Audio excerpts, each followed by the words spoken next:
ये तो एकदम मंच बहुत सही बात है, ये तो मंच बहुत बड़ा है, पिछली बार एकदम मूल्य छुपा गया। भारत माता की, भारत माता की, भारत माता की। वंदे वंदे वंदे।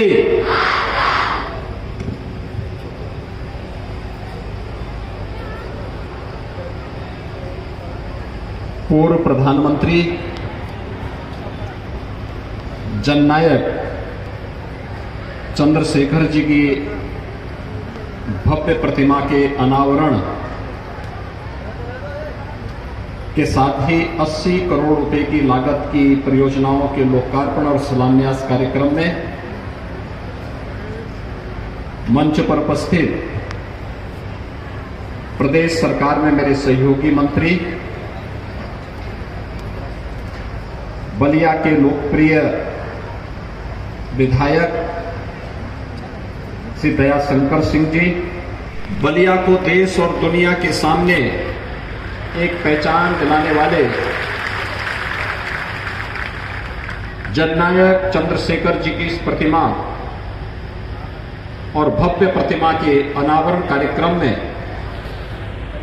आज मुझे आप सबके बीच में आने का सौभाग्य प्राप्त हुआ है। मैं इसके लिए आयोजकों को हृदय से धन्यवाद ज्ञापित करते हुए स्वर्गीय चंद्रशेखर जी को विनम्र श्रद्धांजलि अर्पित करता हूं। नेपाल हो या पाकिस्तान या बांग्लादेश, सर्वत्र बृहत्तर भारत में कोई ऐसा जगह नहीं जहां चंद्रशेखर जी के प्रशंसक मौजूद न हो।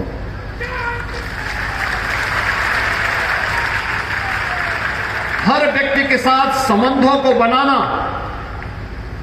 और संबंधों का निर्वाह भी करना।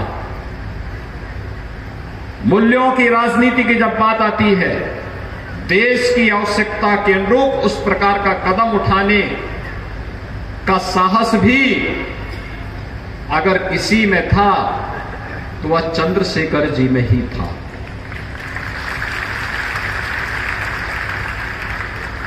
जब देश के लोकतंत्र को रौंदने का प्रयास हुआ, उसके खिलाफ मुखर स्वर बने थे चंद्रशेखर जी। और जब इस देश के अंदर स्वदेशी आंदोलन चला था तो भारतीय जनता पार्टी और राष्ट्रीय स्वयंसेवक संघ के लिए उतने ही लोकप्रिय हो गए थे चंद्रशेखर जी, क्योंकि उन्होंने खुल करके स्वदेशी का समर्थन किया था। और भाइयों बहनों, यही कारण था देश की संसद में कोई दल और कोई सांसद चंद्रशेखर जी के खिलाफ अभद्र टिप्पणी नहीं कर सकता था, क्योंकि उन्हें मालूम है एक फक्कड़ स्वभाव का व्यक्ति जो मूल्यों की बात कर रहा है, राजनीति की बात कर रहा है, राजनीति में कुछ मूल्य और आदर्शों की बात कर रहा है, और देश हित जिसके लिए सर्वोपरि रहा हो, इसके लिए पूरा जीवन समर्पित था। और ये बलिया का सौभाग्य, इस माटी का सौभाग्य है कि न चंद्रशेखर जैसा सपूत जिस माटी में पैदा होकर के उस धरती को एक नई पहचान दिलाया। और आज मैं से अपना सौभाग्य मानता हूं कि उनकी इस भव्य प्रतिमा के अनावरण का सौभाग्य मुझे प्राप्त हुआ है। मैं एक बार फिर से आयोजन समिति को इस कार्य के लिए हृदय से धन्यवाद देते हुए, मूर्ति निर्माण का कार्यक्रम मुझे जो बताया गया, हमारे विधान परिषद सदस्य आजमगढ़ से, उन्होंने मुझे बताया कि मूर्ति आजमगढ़ में बनाई गई। वास्तव में यह अभिनंदनीय है और बहुत भव्य प्रतिमा बनी है। इस प्रकार के अच्छे हस्तशिल्पी और कलाकार भी यहां मौजूद हैं, यह देखकर के मुझे आनंद की अनुभूति हुई है। और सचमुच बहुत अच्छी प्रतिमा बनी है। आप लोग जाएंगे, स्वर्गीय चंद्रशेखर जी को श्रद्धांजलि भी देइए और वहां पर मूर्ति को देखिए, कलाकार के हाथ की सफाई को भी देखिए। ये अच्छा काम किया है। कंपनी बाग में जननायक चंद्रशेखर जी की प्रतिमा की स्थापना हो, भाइयों बहनों, चंद्रशेखर जी ने देश की आजादी के दौर में भारत के संसदीय लोकतंत्र को मजबूती प्रदान करने में अपनी एक बड़ी भूमिका का निर्वहन किया था। देश की संसद में उनके द्वारा रखे गए विचार संसदीय प्रणाली को पुष्ट करते हैं, उसकी मजबूती में अपना योगदान देते हैं। और इसलिए आज के दिन पर चंद्रशेखर जी का स्मरण जब भारत वैश्विक मंच पर अपनी एक नई पहचान प्रधानमंत्री मोदी जी के नेतृत्व में स्थापित कर रहा है, उन स्थितियों में चंद्रशेखर जी का स्मरण आज के लिए अत्यंत प्रासंगिक हो जाता है। मैं इस अवसर पर जननायक चंद्रशेखर जी को प्रदेश शासन की ओर से विनम्र श्रद्धांजलि अर्पित करता हूं। भाइयों बहनों, आज कई प्रकार से महत्वपूर्ण है बलिया के लिए। बलिया, अब तक तो बलिया बागी स्वभाव के लिए जाना जाता था। आज से नहीं, ये हजारों वर्षों की विरासत है। लेकिन बलिया उससे भी अलग हटकर के अपनी एक पहचान बना सके, और उस उद्देश्य से आज यहां पर एक नए कार्य का शुभारंभ हुआ है। बलिया में कृषक उत्पादक संगठन एफपीओस के माध्यम से अलग अलग किसानों के द्वारा जो सब्जी उत्पादन होगा, वह सब्जी दुनिया के बाजार में बिक्री के लिए जाएगा। अभी यहां पर एक ट्रक का मैंने शुभारंभ किया है। भारत सरकार के एक्सपोर्ट प्रमोशन मंत्रालय के द्वारा इस कार्यक्रम को आज यहां पर शुभारंभ किया गया है। मैंने देखा विभिन्न प्रकार की ताजी सब्जियां अंतर्राष्ट्रीय बाजार में जाना,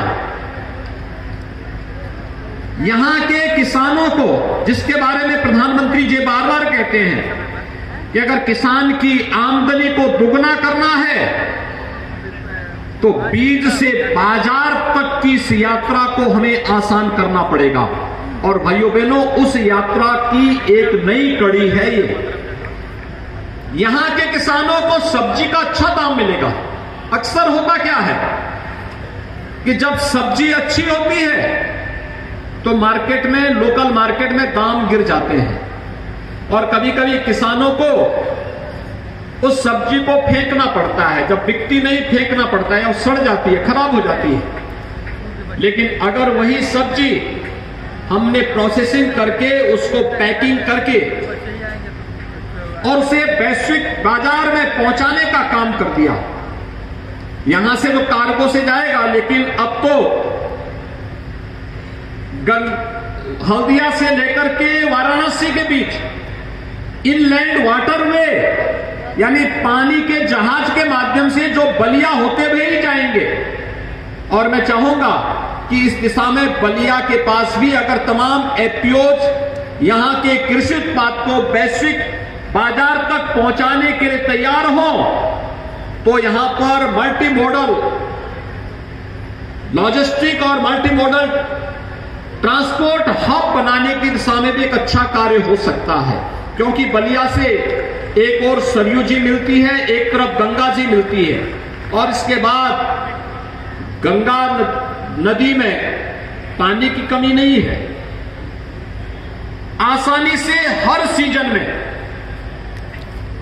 जन यातायात के माध्यम से हम यहां की कृषि उत्पाद को वैश्विक बाजार में पहुंचाने में हमें मदद मिलेगी। इससे दो लाभ होंगे, एक किसान की आमदनी बढ़ेगी, और दूसरा जनपद की आय भी बढ़ेगी, और जनपद की आय के साथ साथ रोजगार का सृजन भी होगा।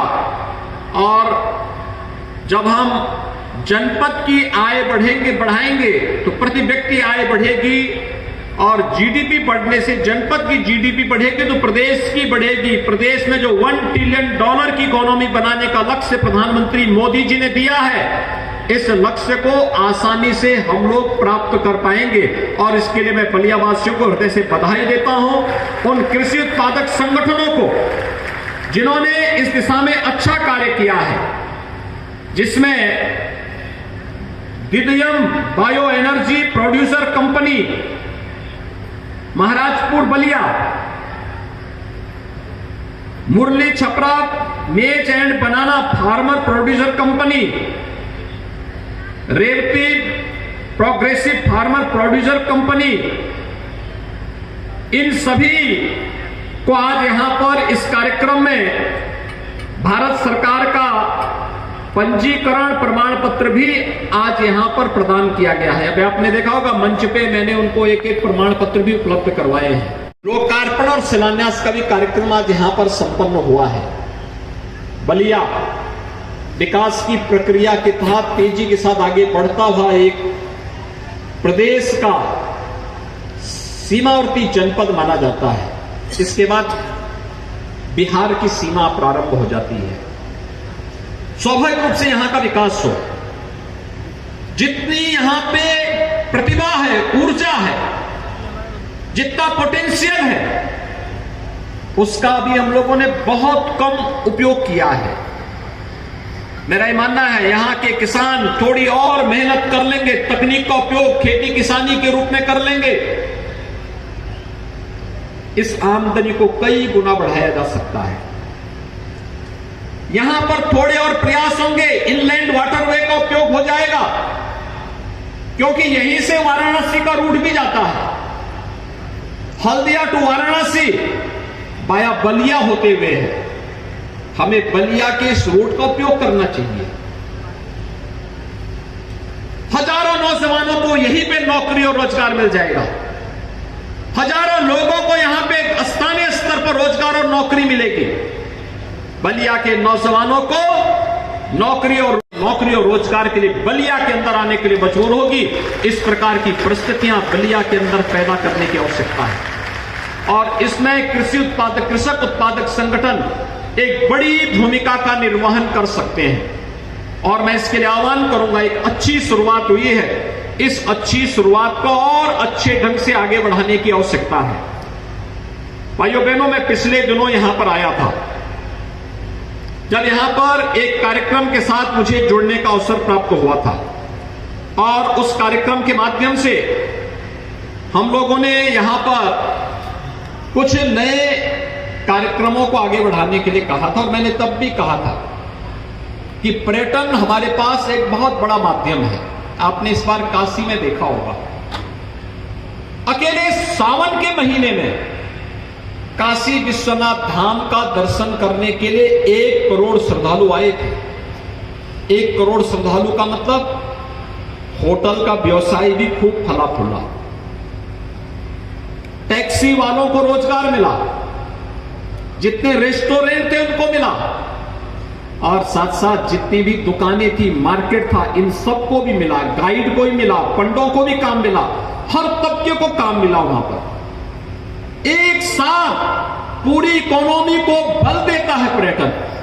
और भृगु बाबा कॉरिडोर के बारे में भी जो बात यहां पर दयाशंकर जी ने और सांसद जी ने रखी है, और मैं चाहूंगा कि जिला प्रशासन को इसका एक प्रस्ताव बनाना चाहिए, इस कार्यक्रम को आगे बढ़ाना चाहिए। बड़ी संख्या में लोग आएंगे, पर्यटक आएंगे, इस दिशा में इस कार्यक्रम को आगे बढ़ाने में सरकार भरपूर मदद करेगी। दूसरा, स्वर्गीय चंद्रशेखर जी की जन्मभूमि इब्राहिम पट्टी में हॉस्पिटल को अच्छे ढंग से संचालित करने के लिए अभी मऊ की एक पार्टी इसको संचालन कर रही है। प्रदेश सरकार ने भी इस दिशा में उनको आगे बढ़ाने के लिए कार्य करने के लिए कहा है, लेकिन हमें इसको और अच्छे ढंग से आगे बढ़ाना चाहिए। वहां पर काफी संभावनाएं हैं और उन संभावनाओं को, डॉक्टर की संख्या बढ़ाना, शासन की और आयुष्मान भारत और मुख्यमंत्री जन आरोग्य योजना से जुड़े हुए सभी कार्यक्रमों को उसके साथ जोड़ना, और बलिया के अंदर अपना मेडिकल कॉलेज भी बने, इसके लिए भी मेडिकल कॉलेज के लिए जगह को चिन्हित करते हुए ठोस प्रस्ताव समय पर प्रदेश सरकार के पास पहुंच जाना चाहिए, जिससे इस कार्यक्रम को आगे बढ़ाने में मदद मिल सके। क्योंकि आज एक जनपद एक मेडिकल कॉलेज की तरफ हम पहुंच चुके हैं। आप अनुमान करिए, आजादी के बाद 1947 से लेकर के 2017 तक 70 वर्ष में 12 मेडिकल कॉलेज, मात्र राजकीय मेडिकल कॉलेज बन पाए थे प्रदेश में। और भाइयों बहनों, 2017 से लेकर के 2022 के बीच में विगत 5-5.5 वर्ष के अंदर हम लोग प्रदेश के अंदर 35 नए गवर्नमेंट मेडिकल कॉलेज बना रहे हैं। 35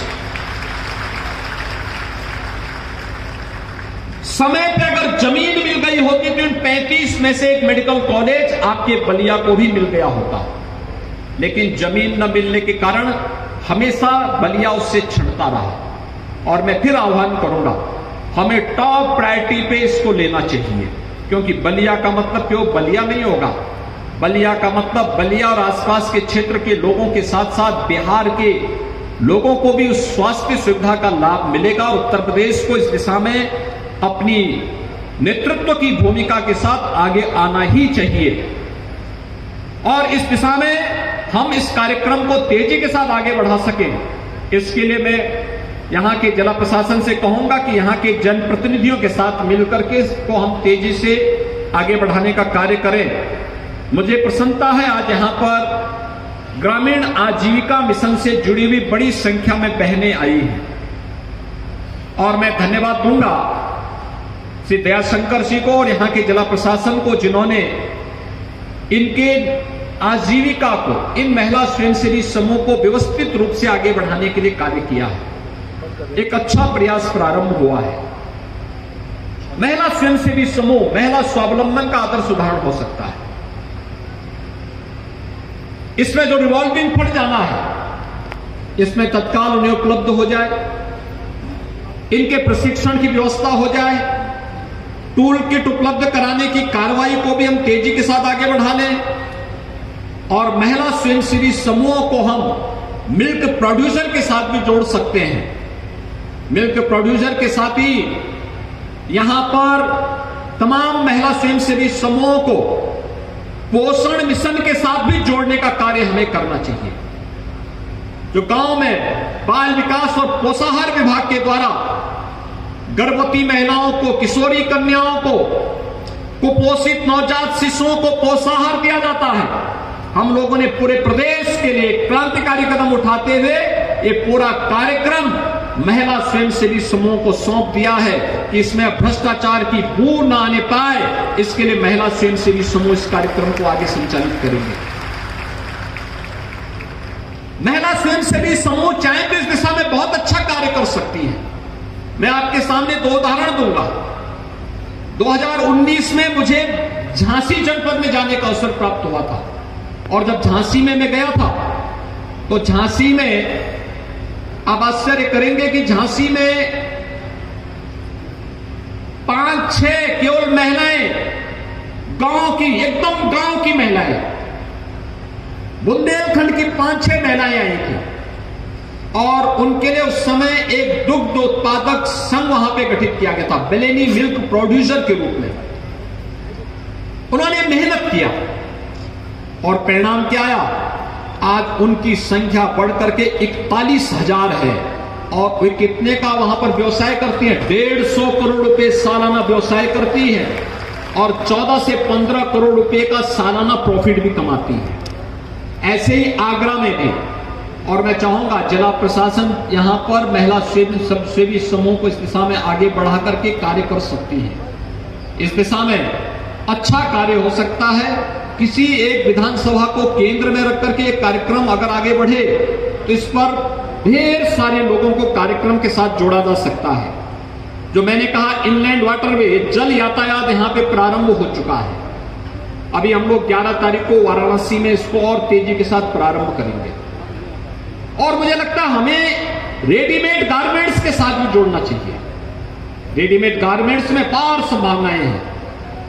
गांव में महिलाएं घर गृहस्थी के कार्य के बाद जो समय बचता है अगर सिलाई कढ़ाई का काम सीख लें, अच्छा उसमें ट्रेनिंग ले लें और उसके बाद वस्त्र बनाने का काम, रेडीमेड गारमेंट्स को बनाने का काम, उसकी पैकेजिंग ठीक हो जाए और फिर उसे हम मार्केट में देने की व्यवस्था के साथ उसे जोड़ दें, मार्केट लिंक कर लें। मेरा अनुमान है बहुत सारे लोगों की आमदनी को बढ़ाया जा सकता है, उन्हें स्वावलंबन के मार्ग पर आगे बढ़ाया जा सकता है।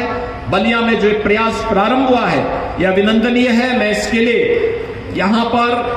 यहाँ के जनप्रतिनिधियों को, जिला प्रशासन को हृदय से धन्यवाद देता हूं। भाइयों बहनों, एक साथ मुझे नई सरकार के गठन होने के बाद, यानी दूसरी बार मुझे प्रदेश के अंदर मुख्यमंत्री के रूप में शपथ लेने के बाद तीसरी चौथी बार बलिया के अंदर आने का सौभाग्य प्राप्त हुआ। और बलिया आना मेरे लिए महत्वपूर्ण इसलिए भी है क्योंकि सबसे कोने का जनपद है, अक्सर छूट जाता था, लेकिन अब कम से कम मुझे लोग ये नहीं कहेंगे कि मैं बलिया नहीं आया।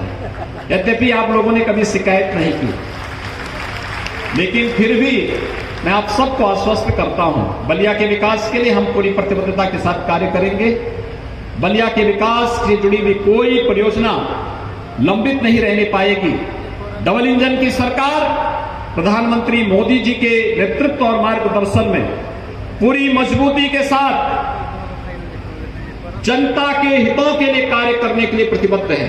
बिना भेदभाव के शासन की योजना का लाभ हर गांव, हर गरीब, हर किसान तक पहुंचाने के लिए प्रतिबद्ध है और इस दिशा में हम सबको पूरी मजबूती के साथ कार्य करना होगा। हम सब बलिया के विकास के साथ जुड़ने के लिए आज यहां पर एकत्र हुए हैं। मैं इन्हीं शब्दों के साथ एक बार फिर से जननायक चंद्रशेखर जी की इस भव्य प्रतिमा के अनावरण कार्यक्रम के अवसर पर, यहां की विकास की परियोजनाओं के लोकार्पण और शिलान्यास कार्यक्रम के अवसर पर महिला आजीविका मिशन से जुड़ी हुई बहनों को टूल किट, उनके प्रशिक्षण और टूल किट उपलब्ध करवाने और इस कार्यक्रम की सफलतापूर्वक आगे बढ़ाने के लिए पूरे बलिया वासियों को हृदय से बधाई देता हूं। आप सबका अभिनंदन करता हूं। धन्यवाद। जय हिंद। आपके उद्बोधन से हम सब अनुग्रहित हुए, कृतार्थ हुए। एक बार